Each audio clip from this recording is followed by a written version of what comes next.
우리가 살고 있는 세상에 중요한 기관이 많이 있습니다. 국회도 중요하고, 법원도 중요하고, 기업도 중요하고, 학교도 중요하고, 병원도 중요합니다.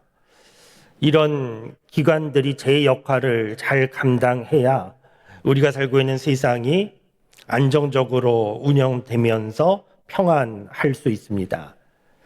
그런데 세상에 중요한 기관이 많이 있는데 사람들이 잘 알지 못하는 정말 중요한 곳, 그곳은 교회입니다.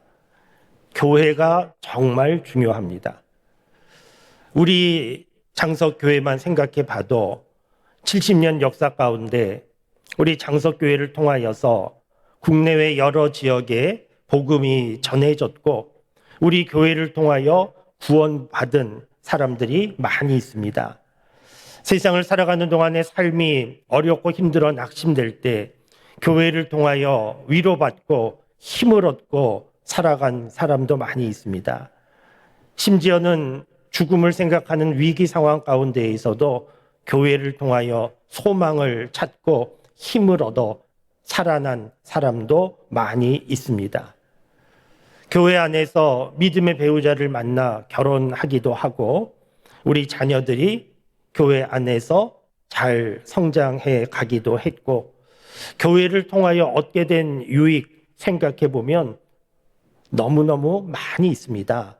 교회가 정말 중요합니다. 교회는 세상의 최후의 보루이면서 세상의 소망임이 분명합니다. 물론 요즘 교회와 관련된 여러 가지 일들을 돌아보면 교회가 세상의 소망일까 하는 것에 대하여 자신 있게 대답하기 어려운 부분도 있지만 그럼에도 불구하고 분명히 교회는 여전히 세상의 소망입니다. 왜냐하면 하나님께서 교회를 사랑하시고 교회에 대한 관심을 가지고 있으시고 하나님은 지금도 교회를 통하여 말씀하시고 교회를 통하여 세상에 복 내려 주시기 때문입니다. 그래서 교회가 정말 중요하다, 교회가 소중하다, 우리가 다시 한번 생각하고 하나님이 기뻐하시는 교회를 이루어 가는 일에 관심을 가지고 만들어 가야 합니다. 그러려고 하면 하나님께서 기뻐하시는 교회 모습을 우리가 아는 것이 순서일 것인데 사도행전 말씀에 보면 우리가 본받아야 하는 하나님의 기쁨이 되는 두 가지 교회의 모습이 기록되어 있습니다. 먼저 사도행전 말씀을 통하여 우리가 본받아야 하는 좋은 교회는 우리가 알고 있는 대로 예루살렘 교회입니다. 예루살렘 교회는 유대교에서 기독교로 변화가 시작되는 과정 중에 처음 만들어진 의미 있는 교회가 예루살렘 교회입니다. 사도행전 2장에 보면 예루살렘 교회의 모습이 기록되어 있는데 성령의 임재함 가운데 온 교우들이 사회적인 구별이나 차별을 뛰어넘어서 서로 사랑으로 하나 되고 사랑으로 섬기는 사랑이 가득한 교회였습니다. 그래서 교회 밖에 있는 사람들도 교회 안에서 일어나는 그 사랑의 모습에 감동되어서 제발로 교회로 찾아왔고 부흥되는 교회가 예루살렘 교회였습니다. 좋은 교회였습니다. 지금도 초대교회로 돌아가자 이런 말들을 많이 듣게 되는데 초대교회로 돌아가자, 그 교회가 바로 예루살렘 교회이고 사랑이 충만한 예루살렘 교회, 우리도 본받아야 되는 좋은 교회입니다. 그런데 이 예루살렘 교회에 부족함이 있었습니다. 어떤 부족함이 있었는가 하면 하나님이 교회에 주신, 교회에 기대하신 사명을 잊어버리고 있었습니다.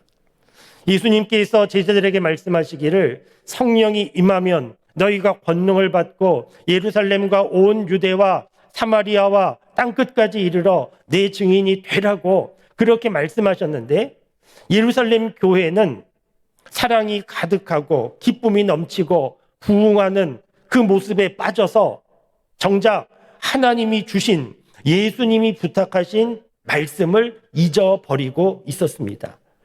자기들끼리 교회에 모이는 것 기뻐하고 즐거워하고 부흥하는 것 감격하면서 그러면서 하나님이 주신 사명을 잊어버리고 있었기 때문에 예루살렘 교회는 참 좋은 교회였지만 그러나 부족함이 있는 교회였습니다.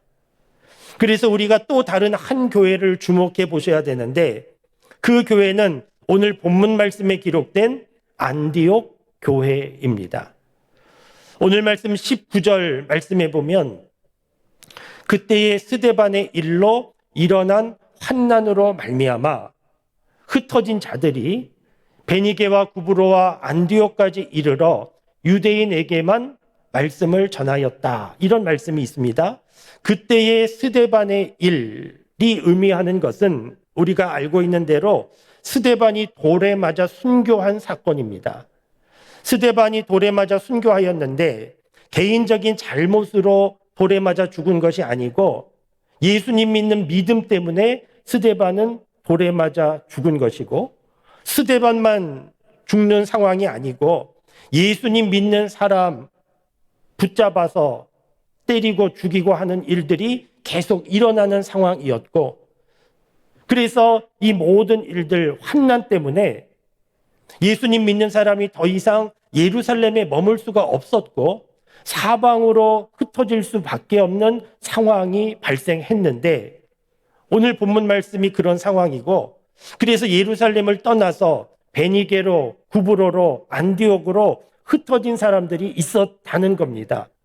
우리나라도 예전에 북한의 공산 정권이 들어온 이후에 교회와 믿음의 사람들을 핍박함을 통하여서 믿음의 사람들이 더 이상 북쪽 지역에 살 수가 없어서 남쪽으로 내려와서 서울에 혹은 부산까지 내려가서 정착한 그런 일이 있었던 것처럼 오늘 말씀의 상황, 예루살렘에 일어난 핍박과 환난으로 인하여서 더 이상 머물 수가 없어서 사방으로 사람들이 흩어졌다는 겁니다.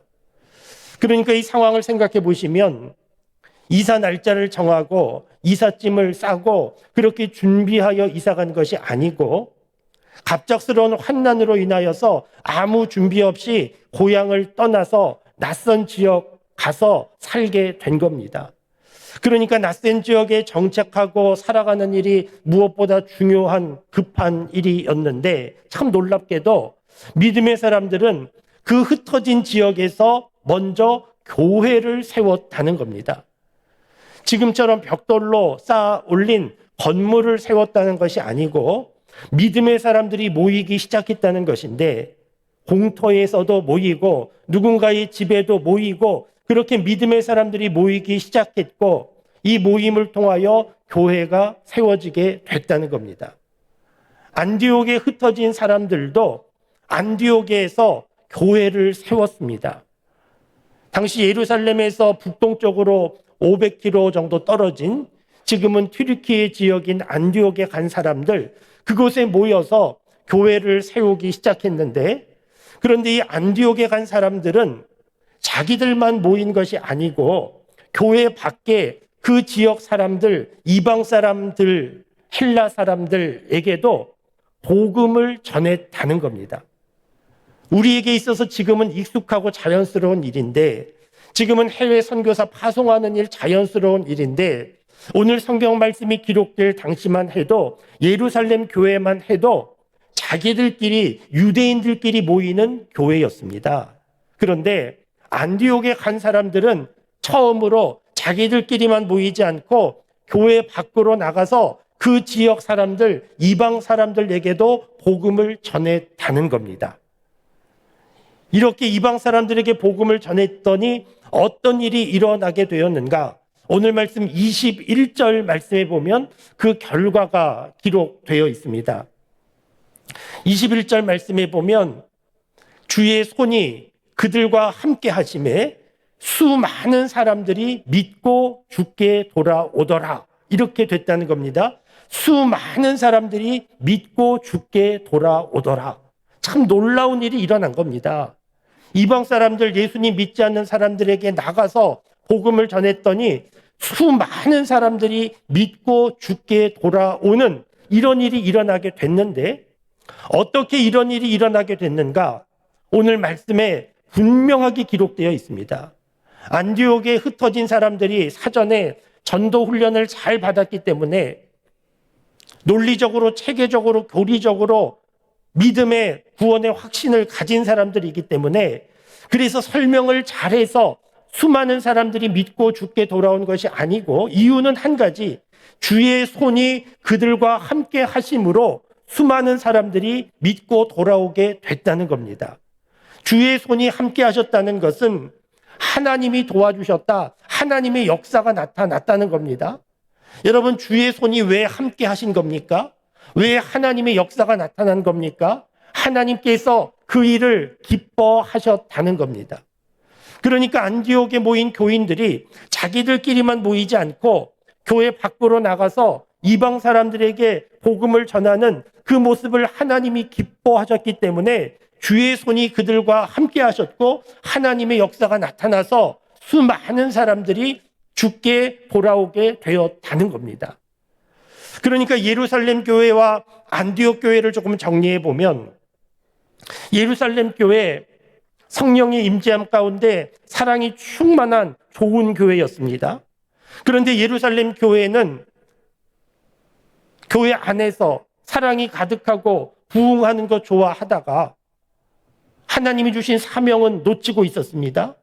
그러할 때 환난과 핍박으로 인하여서 예루살렘 교회에 그렇게 모일 수가 없어서 환난과 핍박으로 사방으로 흩어지게 되었는데, 특별히 안디옥에 간 사람들은 자기들끼리만 모인 것이 아니고 교회 밖으로 나가서 이방 사람들에게도 복음을 전했더니 주의 손이 함께 하셔서 수많은 사람들이 믿고 돌아오는 역사가 나타났다는 겁니다.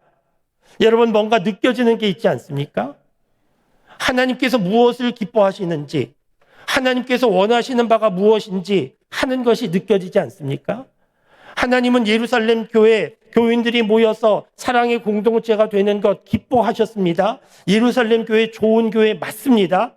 그런데 하나님의 관심은 어디에 있었는가 하면, 교회에 모인 사람들끼리 서로 사랑하고 기뻐하고 교회 내에서 점점 부흥되고, 그것을 넘어서 하나님을 모르는 이방 지역에도 복음이 전해지기를 하나님은 원하셨던 것이고, 그렇게 움직일 때 하나님께서 역사하셔서 많은 사람들이 구원받는 일들이 일어나게 되었다는 겁니다.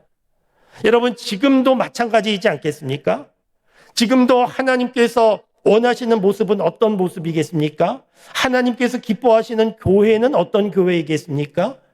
지금도 하나님께서 기뻐하시는 교회, 예루살렘 교회처럼 함께 모여 사랑의 공동체가 되고 날마다 부흥하는 교회 하나님 기뻐하시는데, 지금도 하나님의 관심은 안디옥 교회처럼 교회 안에만 머물지 말고 교회 밖에 나가서 복음을 전하는 그런 교회가 되는 일에 하나님의 관심이 있다는 것을 우리가 기억해야 합니다.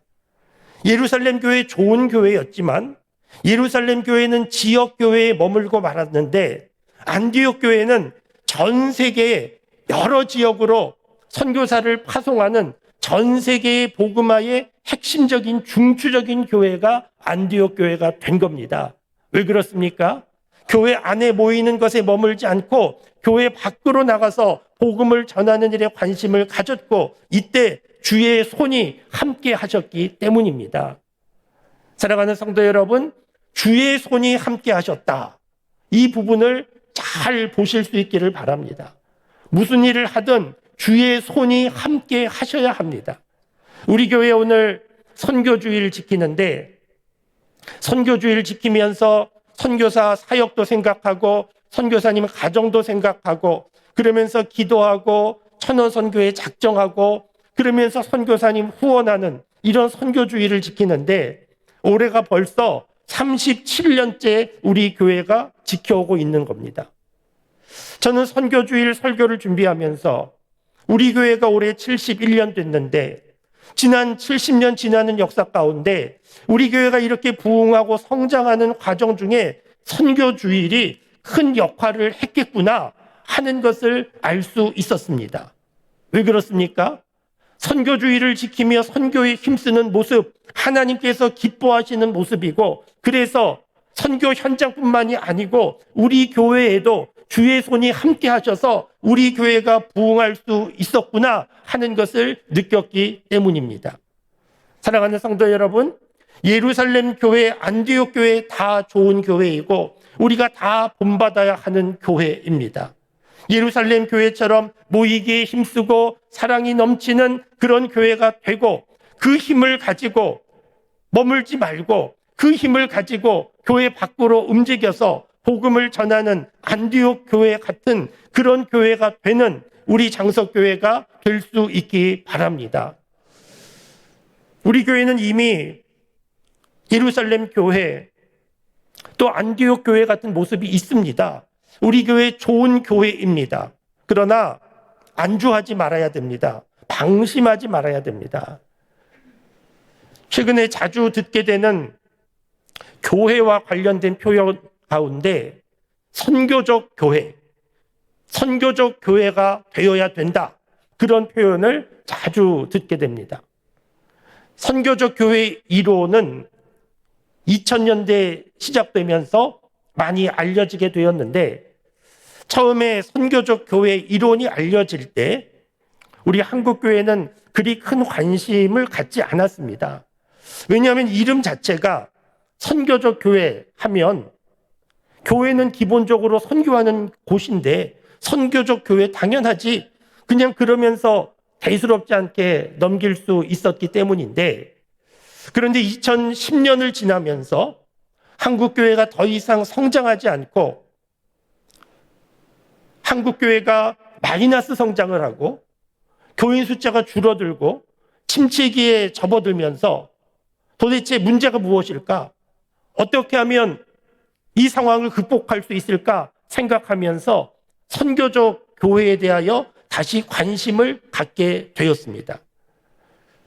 미국의 유명한 학자인 레너드 스윗이라고 하는 학자가 교회의 성장 주기를 영어 M으로 시작하는 네 단어로 설명한 말씀드린 일이 있습니다. 많은 교우들이 기억하실 겁니다. 오늘 설교 내용과 관련이 있어서 다시 한번 말씀을 드리면, 교회의 네 가지 성장 주기가 있는데, 처음 교회 시작은 미션 처치로 시작한다는 겁니다. 선교적 교회로 시작을 한다는 겁니다. 그런데 시간이 지나면서 교회가 조금 부흥되면 여러 가지 프로그램들이 많아지고, 그래서 사역 중심의 미니스트리 처치로 바뀌게 되는 것이고, 그러다가 교회가 조금 더 성장하고 부흥되면 유지 관리하는 행정적인 일이 중요하게 되고 메인터넌스 처치, 유지하고 관리하는 일에 관심을 두는 교회가 된다는 겁니다. 그러다가 마지막에는 뮤지엄 처치, 박물관과 같은 교회가 된다는 겁니다. 지금도 유럽의 많은 교회들을 보면 교회 건물은 크고 화려하고 아름답지만 교인은 없는 박물관처럼 되어버린 교회가 많이 있는데, 우리 한국교회의 모습도 보면서 교회가 부흥하고 성장하면서 교회 내에 여러 가지 프로그램들이 있고, 그래서 미니스트리 처치가 되고, 그리고 더 나아가서 행정, 관리, 유지하는 것들 더 중요시되는 메인터넌스 교회가 되는 모습들을 보면서 이렇게 가다가는 우리 한국교회도 뮤지엄 처치처럼 되겠다, 이런 위기의식을 갖게 된 겁니다. 그래서 어떻게 하면 이 문제를 극복할 수 있을까 하는 것을 생각하다가 선교적 교회를 많이 요즘 말하고 있습니다.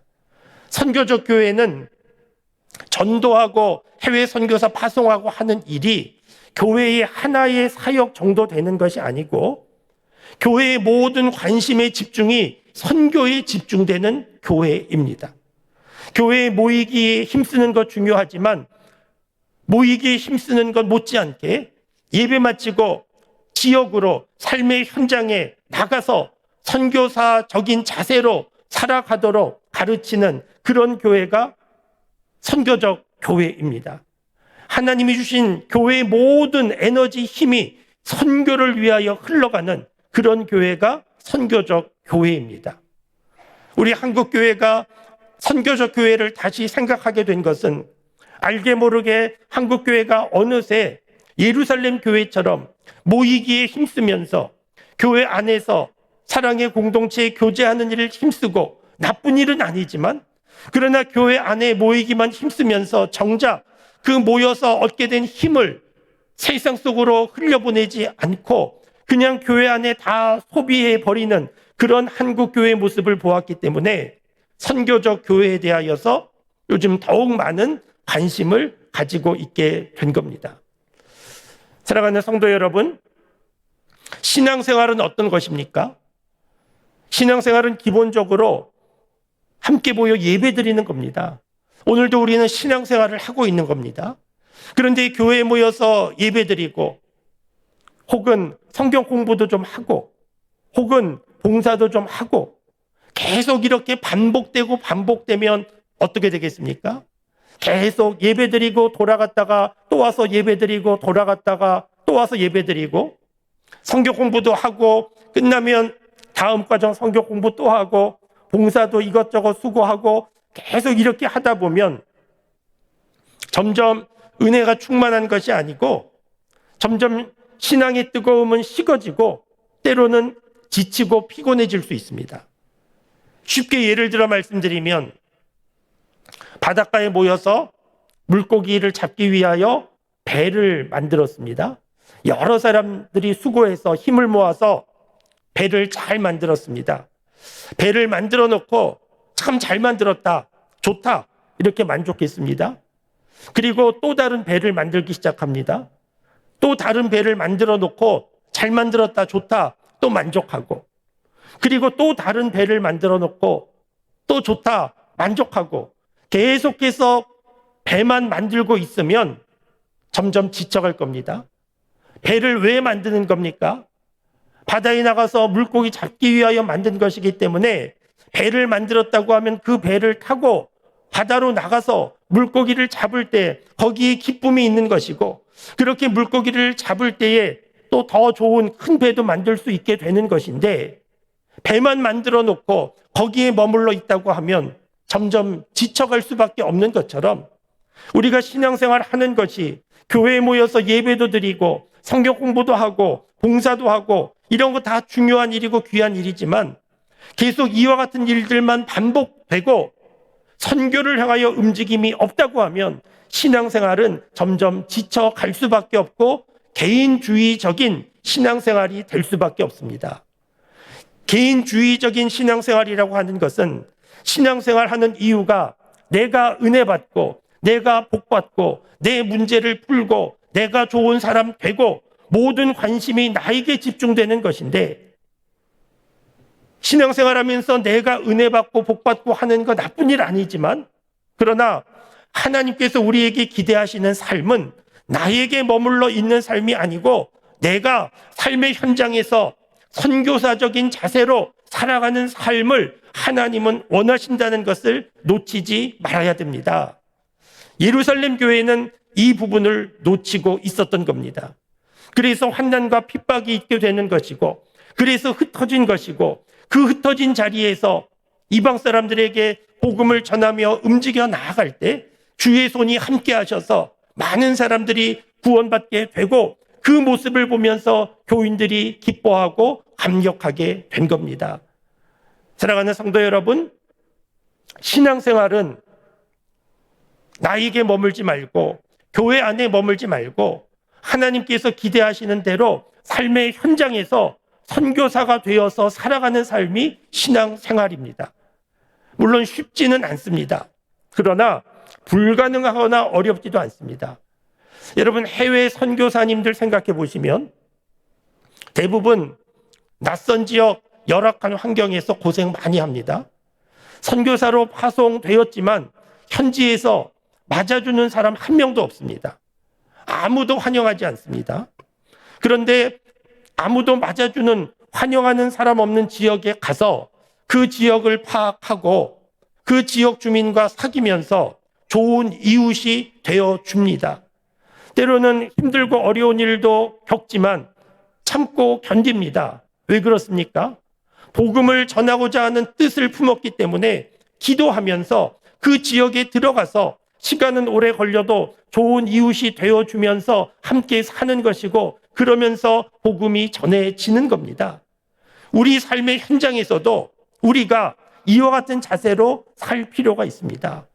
교회 안에서 모여서 예배하고 은혜 받고 감사한 일인데, 여기에서 머물지 말고 교회 안에 받은 은혜를 가지고 교회 밖에 나가서 우리는 삶의 현장에서 선교사적인 자세로 살아가야 되는 것이고, 그러할 때 신앙의 능력을 경험하는 것이고 은혜를 경험할 수 있게 됩니다. 오늘 본문 말씀 26절 말씀을 살펴보시면, 26절 마지막 줄 보시면 비로소 그리스도인이라 일컬음을 받게 되었다, 이런 말씀이 있습니다. 비로소 그리스도인이라 일컬음을 받게 되었다. 처음으로 그리스도인이라 불림을 받게 되었다는 겁니다. 우리는 지금 교회 다니는 사람들, 예수님 믿는 사람들을 그리스도인이라고 부르고 있는데, 처음 어디에서 그리스도인이라는 말이 생겼는가 하면 안디옥이라는 겁니다. 오늘 본문 말씀 안디옥에서 안디옥 교인들이 그리스도인이라고 하는 명찰을 달고 다닌 것이 아니고, 교회 밖에 있는 사람들에게 우리를 그리스도인이라고 불러라 그렇게 요청한 것이 아니고, 교회 밖에 있는 사람들이 안디옥 교회 교인들을 보면서 저 사람들은 그리스도인이라고 부르기 시작했다는 겁니다. 왜 그렇게 불렀겠습니까? 자신들과 다른 점이 있었기 때문입니다.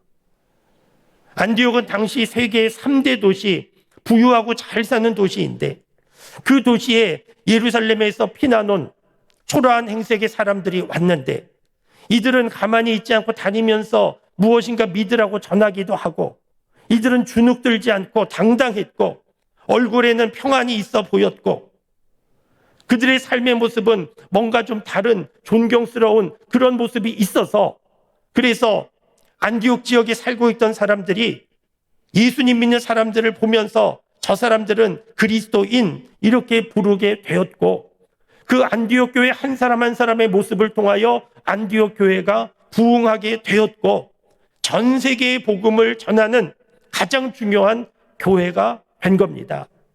사랑하는 성도 여러분, 오늘 우리가 선교주의를 지키면서 해외 선교사를 생각하고 선교사를 위하여 기도하고 헌금 작정하고 후원하고 하는 것 중요한데, 여기에만 머물지 말고 예루살렘 교회처럼 교회 안에만 머물지 말고 안디옥 교회처럼 교회 밖에 나가서 삶의 현장에서도 선교사적인 자세로 살아가기로 결심하고 그렇게 살아보는 오늘 주일이 될 수 있기 바랍니다.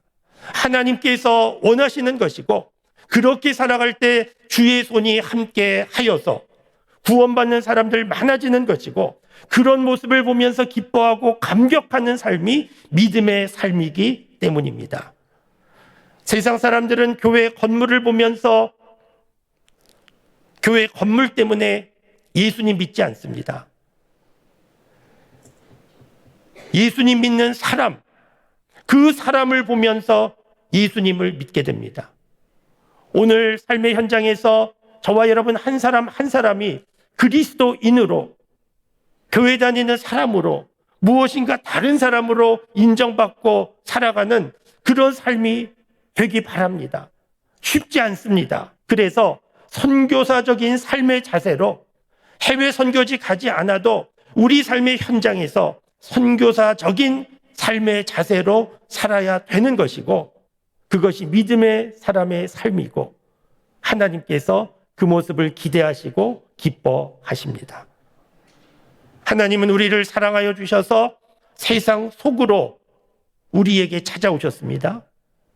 예수님은 수고하고 무거운 짐진 자 다 내게로 오라 말씀하셨는데, 가만히 계시지 않고 사람들 있는 현장으로 찾아가시면서 복음을 전했습니다. 교회에 모여서 은혜 받고 힘을 얻고 삶의 현장에서 복음을 전하며 안디옥 교회처럼 선교사 자세로 삶을 살아서 신앙생활의 능력과 은혜를 경험하고 하나님이 기뻐하시고 하나님이 영광 받으시고 많은 사람들 구원의 통로로 쓰임받는 우리 교회와 우리 모두가 다 될 수 있기를 주님의 이름으로 축원합니다.